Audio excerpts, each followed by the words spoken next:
मस्तिष्क जब त्वरा निर्णय लेता है तो उसके अंदर एक ग्लैंड होती है, वो सक्रिय हो जाती है। और जब वह ग्लैंड सक्रिय हो जाती है तब क्या होता है, आपका मस्तिष्क उसी हिसाब से ट्रेंड हो जाता है। अभी मैं 8 दिन पहले एक जनरल मर्चेंट की दुकान पर गया। वहां पर मैंने 95 रुपीज का सामान खरीदा। बात को ये हुआ भाई कि रेजर का एक ब्लेड भी ले लेते हैं 10 रुपए का। चलो भाई, हमने कहा 10 रुपए का ब्लेड भी दे दो। हमने कहा कितना हुआ, कहा 125। हमने कहा कैसे हुआ। तुरंत उसने कैलकुलेटर उठाया, हमने कैलकुलेटर दुकान मालकिन के हाथ से छीन लिया।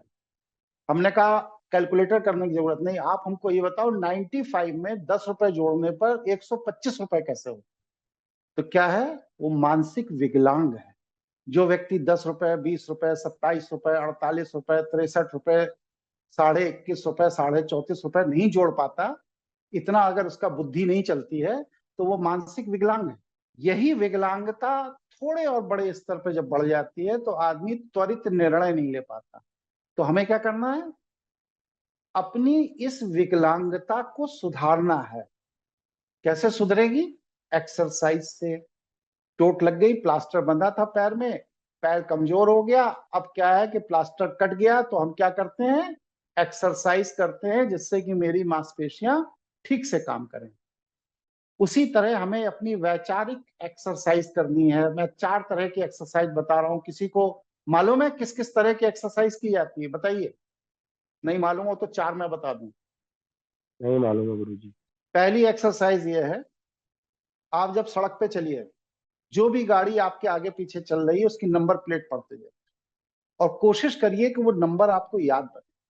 अगर बीच में 6 चौराहे आते हैं तो आप अपने दिमाग को ये ट्रेंड करिए कि कौन से नंबर प्लेट की गाड़ी मुझे दोबारा मिली, कौन सी नहीं मिली। एक एक्सरसाइज, इससे दिमाग ट्रेंड होगा।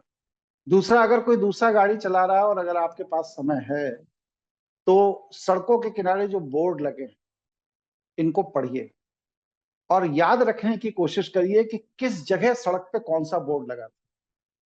तो पहले कार की नंबर प्लेट याद रखने की कोशिश करिए, बोर्ड लगे हैं उनको याद करने की कोशिश करिए।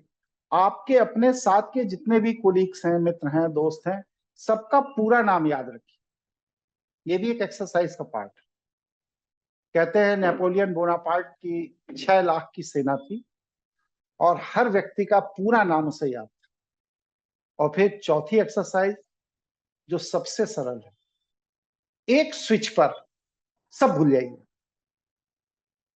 आपके मस्तिष्क को ऐसा ट्रेंड करिए कि एक स्विच दबाया, फॉर्मेट, अब मुझे कुछ याद।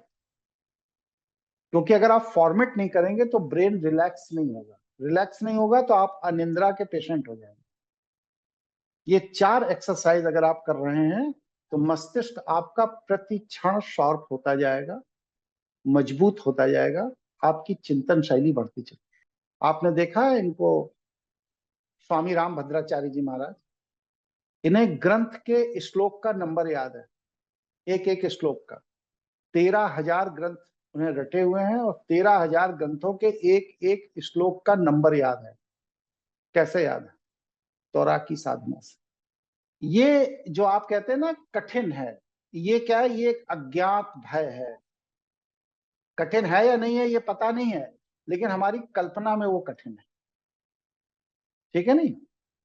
जो लोग त्वरा की प्रैक्टिस में, अभ्यास में किसी भी स्टेप पर अगर अज्ञात भय से भयभीत हो रहे हैं तो ऐसे लोगों को मैं एडवाइस करता हूं कि यक्षणियों में एक यक्षणी है अनुरागणी। तो देवी अनुरागणी जो यक्षणी है, इनकी आराधना शुरू करिए।